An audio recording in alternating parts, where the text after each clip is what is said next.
So இந்த மாதிரி நமக்கு டெமோ வந்து ஸோ இந்த இப்படி நேராக படுத்துக்கலாம். நேராக படுத்துக்கிட்ட வந்து கையை வந்து நெஞ்சோட நடு பகுதியில் வைக்கணும். ரெண்டு கையிலையும் சேர்த்து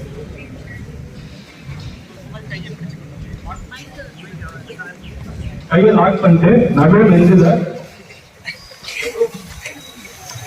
நெஞ்சோட இடது பக்கம் காட்டு இருக்கு. எவ்வளோ போட்டா கையை இந்த மாதிரி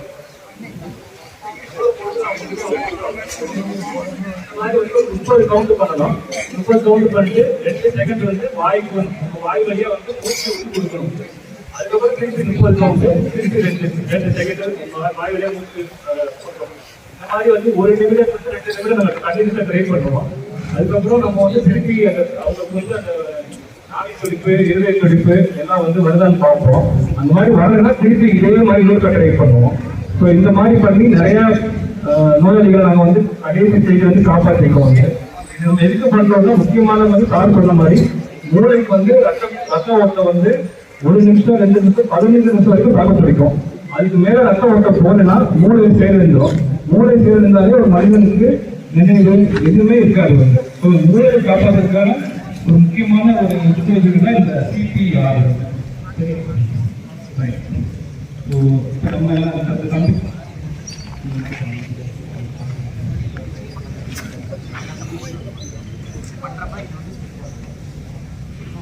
இந்த கை வந்து ஸ்ட்ரைட்டா இருக்கணும். Very good.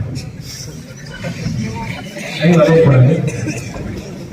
அதாவது நாங்கள் எவ்வளவு ஃபோர்ஸா பண்ணுவோம்னா சில நேரத்தில் ரொம்ப ஃபோர்ஸா பண்ணி நெஞ்சில் எலும்பு உடைஞ்சிடும். அந்த அளவுக்கு பண்ணியிருக்கோம். ஸோ எவ்வளவு ஃபோர்ஸ், ஏன்னா ஆட்டு வந்து உள்ள இருக்கு. நம்ம லைட்டா மேல பேட்ராப்ல அமுக்கிறோம்னா ஒன்றும் யோசிச்சு இல்லை. ஸோ எவ்வளோ கீழே நல்லா அழுத்தி அமுக்கிறோமோ அவ்வளோ வந்து நம்ம ஹார்ட்டை வந்து தொட முடியும். ஸோ அதுதான் சொல்ல வந்தேன் முக்கியமாக.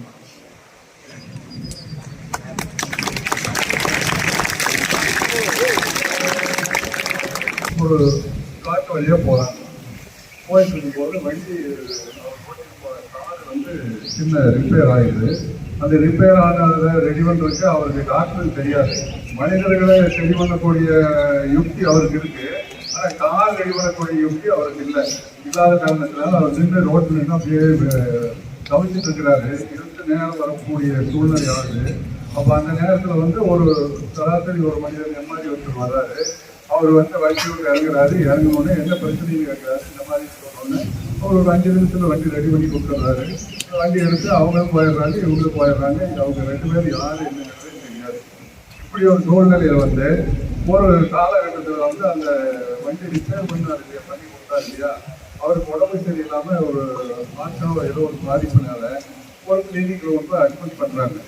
அவர் வந்து அந்த கிளினிக்கில் வந்து அந்த கிளினிக்கு உண்டான தொகை கட்டுற அளவுக்கு அவர்கிட்ட பொருளாதாரம் இல்லாதனால கடைசி நேரத்தில் நின்று அப்படியே நின்று தவிச்சிட்டு இருக்கிறாரு. அப்போ ஒரு நேரம் அந்த நேரத்தில் அந்த டாக்டர் வர்றாரு. வந்து பார்த்தோன்னே அவர் கேட்குறாரு, என்னங்க என்ன பிரச்சனை என்னன்னு கேட்டோன்னே இந்த மாதிரி ஒரு சூழ்நிலை அப்படின்னு சொன்னோடனே அவர் பார்த்து டாக்டர் சரி இந்த பில்லு என்ன வருது நான் கட்டிக்கிறேன்னு சொல்லி அவரே அதை பொறுப்பெடுத்து அவர் வந்து அந்த மனிதனுக்கு ஒரு ஹெல்ப் பண்ணுறாரு. அந்த மாதிரி தான் நாமளும் வந்து இப்படியே இருக்கிறது ரொம்ப இருக்க மாட்டோம். அதே மாதிரி டாக்டர் மாதிரி அந்த மெக்கானிக் மாதிரி இருந்தோம்னாக்க நம்ம வாழ்க்கையில எந்த இடத்துலையும் நமக்கு வந்து இறைவன் நல்ல ஒரு வாய்ப்பை கொடுத்துட்டே இருப்பார். அதுபடி நாமளும் ஜெயிக்கலாம். நீங்கள் நல்லா படிக்கணும். படித்து இந்த டாக்டர் மாதிரி நீங்களே டாக்டர் ஆகி மேலும் மேலும் மேலும் மேலும் வளர்ந்து சமுதாயத்துக்கு நல்லா செய்யணுங்கிறது என்னுடைய விருப்பம். அதுபடி நீங்கள் நடக்கணும். வாழ்க வளமுடன். அது பேராட்சி கருவினால்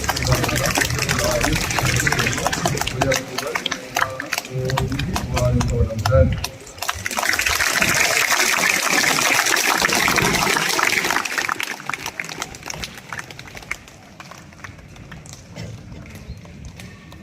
ராமநாடு அரசு மருத்துவக் கல்லூரியில் தற்போது இடம் கிடைத்து சேர்ந்துள்ளார். அவருக்கு பாராட்டுகளையும் வாழ்த்துக்களையும் தெரிவித்துக் கொண்டு நம்முடைய பள்ளி சார்பாக மாணவர்கள் வழங்க அழைக்கிறோம்.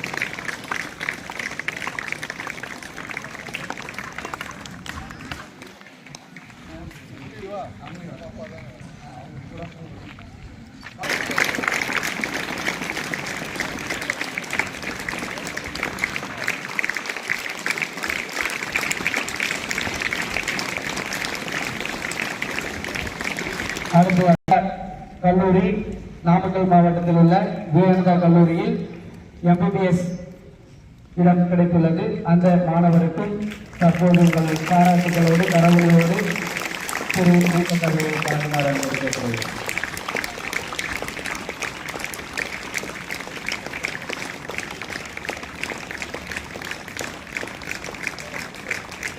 உத்தரராஜன்,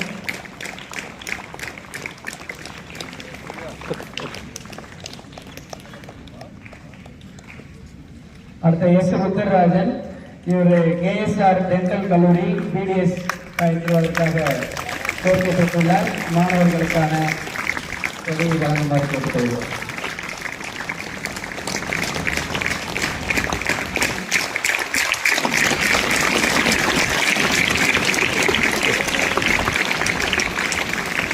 அதே போன்று 7.5% இட ஒதுக்கீட்டின் கீழ் BA LLB படிப்பிற்கு நமது வளாகத்திற்கு எதிர்ப்புறம் உள்ள AMC சட்டக்கல்லூரியில் BA LLB பயில ஆர் சிவகணேஷ் அவர்கள் தேர்ந்தெடுத்துள்ளார். அந்த மாணவருக்கான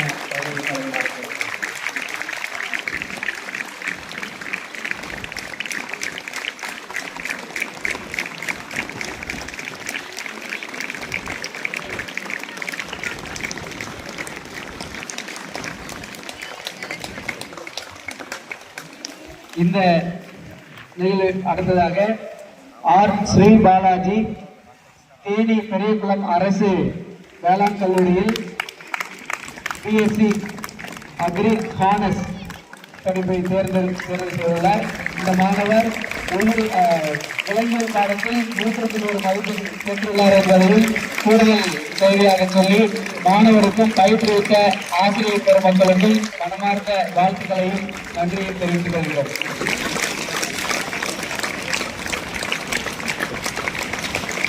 உயிரியல் பாடத்தில் விலங்கியல் பாடத்தில் 100 மதிப்பெண்கள் பெற்று முதல் முறையாக பள்ளியில் விலங்கியல் பாடத்தில் 100 மதிப்பெண் பெற்றுள்ளார். அந்த மாணவருக்கு பாராட்டுகளையும் ஆசிரியருக்கும் பாராட்டுகளையும் தெரிவித்துக் கொள்கிறோம்.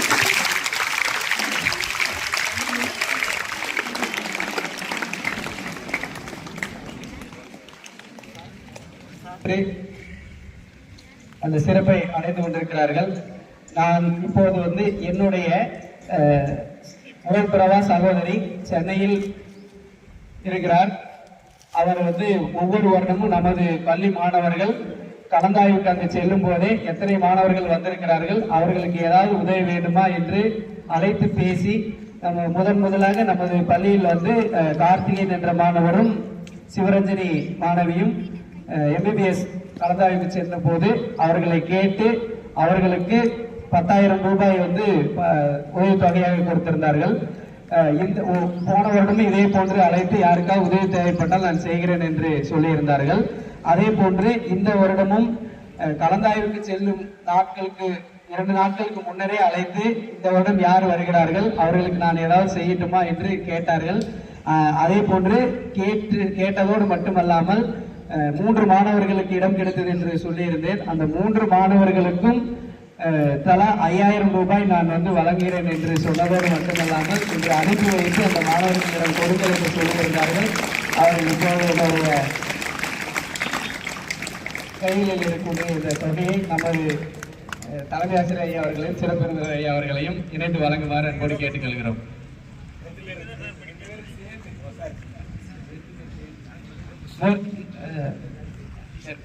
விஷ்ணு,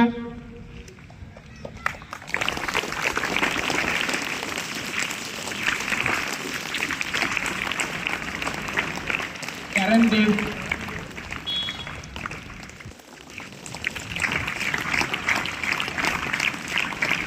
விக்ரராஜன். கூடுதல் சிறப்பு என்னன்னா, நம்ம மாணவர்களுக்கு ஒரு முறை இணைய வழியில் பாராட்டு விழா நடத்தியிருந்தோம். அப்போதான் அவங்க முதல்ல அந்த நிகழ்ச்சியில கலந்துக்கிட்டாங்க. இன்னும் சொல்ல போனால் அவங்க முகத்தை நான் பார்த்ததில்லை, என்னோட முகத்தை அவங்க பார்த்ததில்லை. என்னுடைய வார்த்தைக்கு மதிப்பு கொடுத்து அவங்க இத்தனை நாள் அந்த உதவியை செஞ்சுட்டு இருக்காங்க.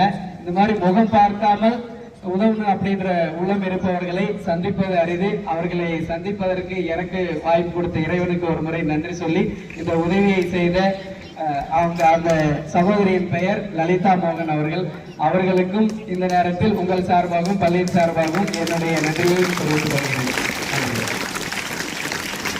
இதே போன்று கடந்த நம்மளுடைய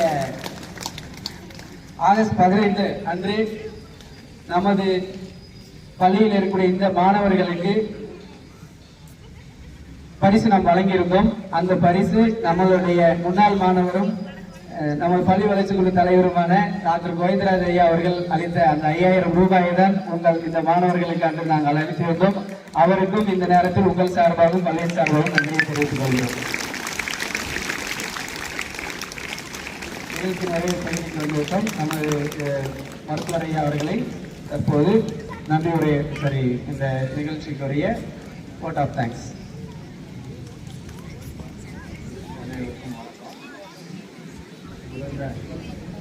தலைமை தாங்கி நடத்தி கொடுத்தேன் யோகா கந்தசாமி அவரை பற்றி சொல்லணும்னா எனக்கு கிட்டத்தட்ட 50 வருஷமாக பார்க்கலாம். எங்கள் அப்பாவுக்கு ரொம்ப நெருங்கிய நண்பர், எனக்கு ஒரு வழிகாட்டு. அவர் எப்படி அவரை பார்த்து நம்ம இருக்கணுங்கிறத கற்றுக்கிட்டதே நான் தான். இப்படி தான் நடக்கணும்னு கற்றுக்கிட்டது அவர் இருக்கிறது நான் தான். ஓகேங்களா?